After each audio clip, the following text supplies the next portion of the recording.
All right, getting into section 4.3, we talk about prime factorization. And we're going to be able to write prime factorization of composite numbers and also be able to factor or expand monomials, right? Remember, a monomial from last section is just one term. So we first have to understand some key terms before we can get into the actual section. So first off, the key term prime number. I'm not sure if you've learned about that or not, but a prime number is a whole number that has exactly two factors. One obviously goes in there, and then the number itself. So if we look at the number two, two is a prime number because the only factors, all right, the only way to get it through multiplication or the only numbers that divide in evenly is 2 times 1, right? So 1 and itself are the factors. 3 is a prime number, right? Because 3 times 1, or 3 divides in there evenly and 1 divides in there evenly. 4 is not a prime number because, right, not only do we have 1 and 4 as factors, right, but 2 times 2. So this has more factors than just 1 and itself. So those are prime numbers when that is true, right? So if we go to 5, okay, that'd be another prime number because 5 and 1 are the only factors. A composite number is a whole number that has more than two factors, right? So 4 is a composite, right? This was a prime, this was a prime, and this was a prime.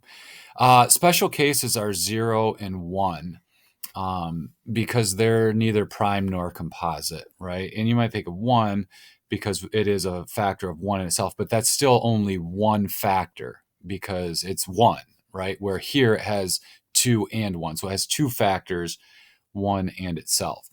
So these are not considered prime nor composite, right? So those are neither. So let's look at some examples here. It says determine the number as prime or composite, right? And so 28, and we can think about this, right? Other than 2, right? 2 is the only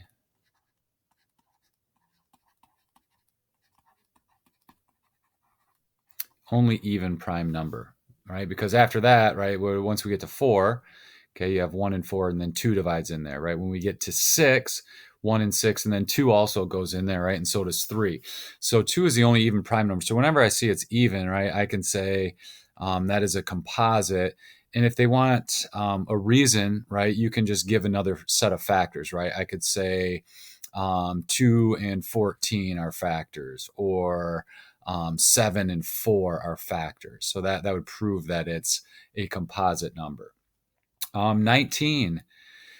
Any other numbers that divide in there besides 1 and 19? And the answer is no, right? So that would be a prime number. Number 27, the number 27 here, I would say that's composite, right? And a reasoning would be, I know that 3 times 9, right? So 3 and 9 are also factors along with 1 and 27. All right, and you don't have to list them all, but that's the reason why it's composite. If I look at number 2, 1 and 19 are the only factors. That makes it a prime number. 7. 7 is a prime number, right? 1 and 7 are the only factors. Okay. Now, a lot of times people go, oh, well, odds, those will be prime numbers, right? Well, 9 is odd, but it is a composite. And the reason is because I can multiply 3 times 3. So 3 is a factor along with 1 and 9. So that's not a prime number. There's more than two factors, right? Namely, 3 being a factor makes it composite. Number 6, the number 25 is a composite number because I know that 5 times 5 is 25, right? So we have 1, 5, and 25 as factors. So that would be a composite, right? More than 1 in itself. If it was just 1 and 25, it'd be prime, but we have this extra factor that makes it a composite. So if you look here, this right here just kind of gives you a little cheat sheet for prime numbers up to 100. Um, so you can see that 2, 3, 5, 7, right? We just showed that 9 was not because 3 goes in there, right? So 7, 11, 13, and so on. You see all those. Those are all the prime numbers up to 100. So anything that's not on that list is going to be considered a composite besides 0 and 1, right? We said that they are, neither prime nor composite. All right. That leads us into one of our learning targets today is to be able to write the prime factorization. And that's when we take a composite number and express it as the product of prime factors, meaning we're going to expand 24 to be a multiplication of prime numbers that equal 24. So, for example, and you see I have two of them up here because uh, it doesn't matter the order in which we do that, right? I want to just list two factors of 24. And some of you may say, okay, well, that's 2 times 12, right? And you're right. Okay, so 2 is a prime number. Is 12? Okay, and the answer would be no. So I can break 12 down even further. So, right, this would be 2, and then the number 12. Okay, so I want to break that down into factors of 12. Some of you may say 2 times 6, some of you may say 3 times 4, and that it does not matter, right? I'm going to pick 2 and 6, right? So I know that 2 is prime, 6 is not a prime number, so I have to keep going. So I'd have 2 times 2, and then 6 can be broken into 2 times 3, right? So if I look, 2 times 2 times 2 times 3, that'll equal 24, and it's expanded out to only have the multiplication of prime numbers, right? These are prime factors. That's when I know I'm finished. Now, this is okay to write, all right, but I want to show you the other form, and this is what we did in section 4.2. 2 times 2 times 2 can be written as 2 to the third power, right? My base is 2 and I have 3 of them, times 3 to the first, right? And really, you don't have to have that 1 there. You could, or you could leave it off. It's understood to be there. All right. Now, I want to show you how we arrive at this same prime factorization. It doesn't matter what we start with. So 24, some of you might have said 4 times 6 is 24. And that's fine, right? 4 is not a prime number, and neither is 6. So I can break both of these down, right? 4 would be 2 times 2, and 6 would be 2 times 3. So again, I end up with the same, even though I started with different factors at the beginning, right? And I could write that 2 to the third power times 3, or 3 to the first, either way, right? And when we write it out like this, we always put the smallest prime number first and then increase in the size. So I want to see if you can write the prime factorization, right? And we'll do 88 together real quick, and then I'm going to have you pause and see if you can practice the next 3. So 88, and again, there's a lot that you could do. I'm going to start 8 times 11. Okay, 8 times 11. Well, 8 is not prime. 11 is. So I already have 1 prime. So I'm going to leave that, and I'm going to break down 8, and I'm going to do 2 times 4, right? So 2 times 4 times 11 is still 88, but I'm not quite down to the prime factorization. So 2, right? That's prime. 4 is not. So I'm going to break that down to 2 times 2. 11 we said was prime, so that just carries along.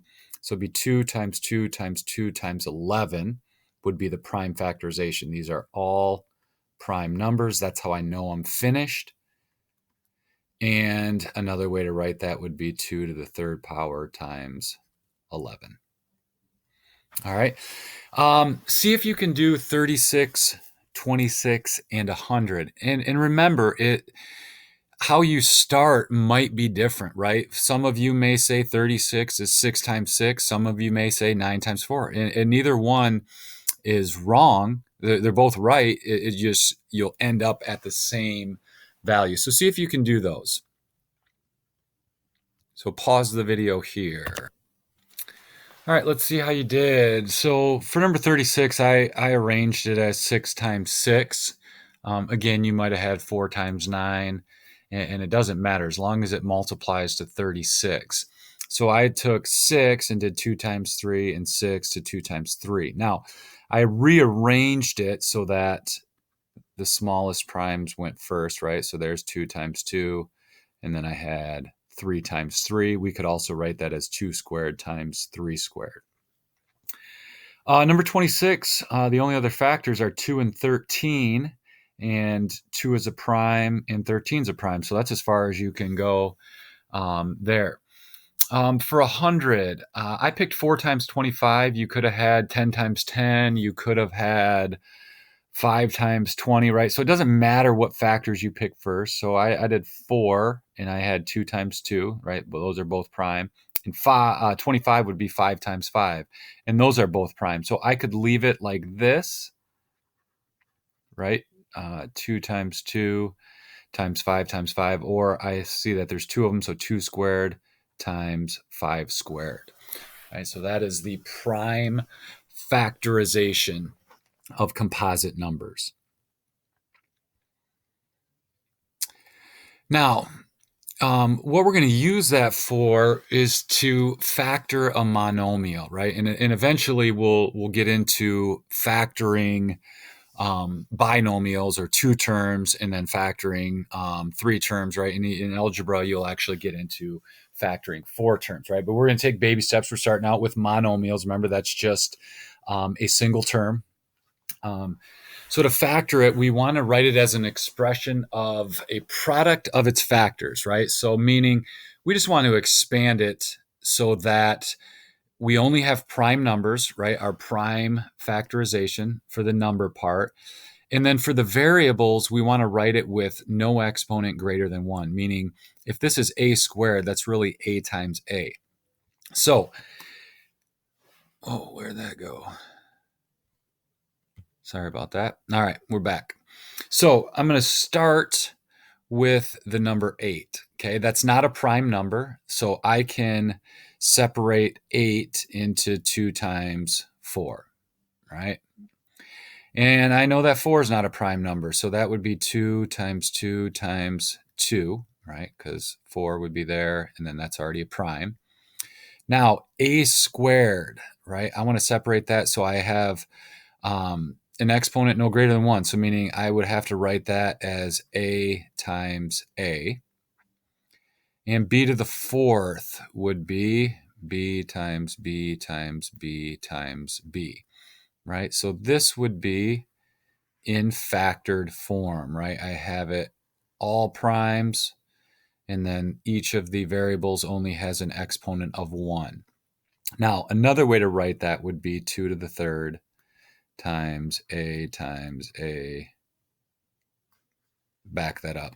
That's not what we want to do here. We want to leave it in expanded form. When it's prime factorization, you could simplify that, but we want to have exponent no greater than 1.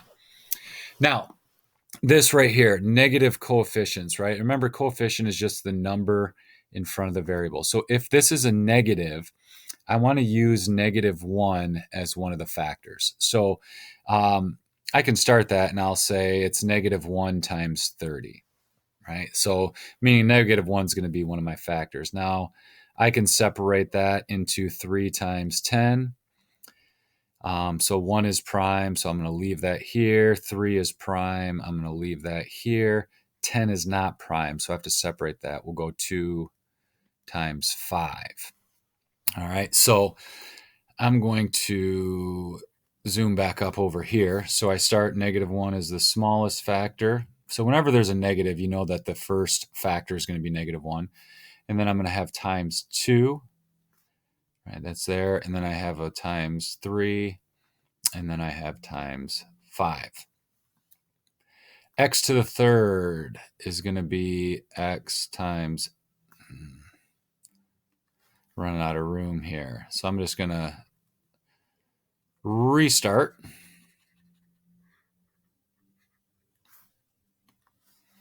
Right? Rewrite that. A little more room. -1 times 2 times 3 times 5. And then we have x times x times x, right? That would give me 3 of them, right? X to the third. And then there's just 1y. So I'm going to write that as 1y. So that would be the expanded or the factored form. I can see all of the factors that multiply together to give me this expression. So before, we would start with something like this, and we would say, all right, here's my expression, multiply that out, and I would get here. Now we're just going in reverse. We're starting with an expression, and we're finding all of the factors that make it up. All right, so I want you to practice here, 14a squared b to the fifth, and then -13c d to the fourth e squared. All right, so pause the video here and see if you can factor those out. All right, let's see how you did there. Starting with 14. All right, 14, you only had the choice of doing 2 times 7, right? And those are both prime, so that's as far as you can go there. A squared would be a times a, right? And then you have b to the fifth, so you have to have 1, 2, 3, 4, 5 b's multiplied by each other. So here is the factored form of that monomial. 13's prime, so I can't break that down farther, but remember, to represent the negative, I want to have a -1 out in front. I have 1c, 4 d's, and 2 e's. So that is the factored form there. All right. The practice problems for you to try are on page 162. All right, please write those out. The quick check for section 4.3 is going to be where you have to write out your answers that look like the examples that are on here. So make sure you have these examples in your notes. It's going to go in the same order, right? It's going to ask if it's prime or composite. It's going to have you do prime factorization, right? So where you have the tree going down until you get to this. And then it'll also have some factoring of monomials where you start with an expression and you have to expand it out there. All right, so make sure you practice. Use the answer key that's on the agenda and email me if you have any questions. Hope you have a great day.